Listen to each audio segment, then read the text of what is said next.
So for our energy eco schools at home activity, which we are suggesting everyone should take part in, is lots and lots of ideas to look at energy at home.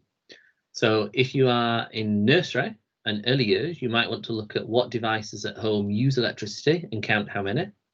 If you're in primary, then the first thing we'd like you to do is to have a look to see if you've got a smart meter. And if not, look for a normal energy meter and take a reading and find out how much energy do you use every 24 hours.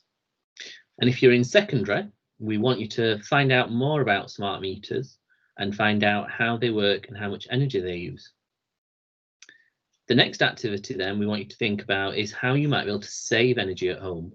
So that might be looking at an audit, and that means finding out what things are left on at home and what things could be switched off, and then go around and try and reduce that amount of energy as possible.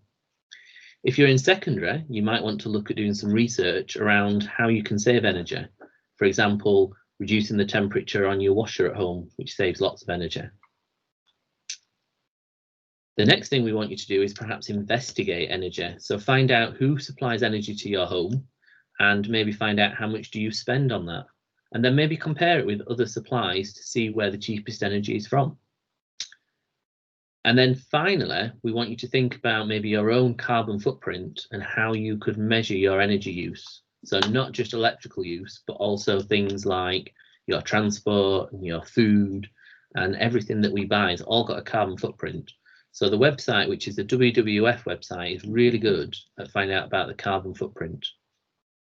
And then finally, perhaps taking a break and thinking about how you could then not use energy at all. So that might be maybe not when you've got your meetings with teachers at school, but it might be doing things that don't involve energy at all. So that could be things like reading a book or doing some exercise.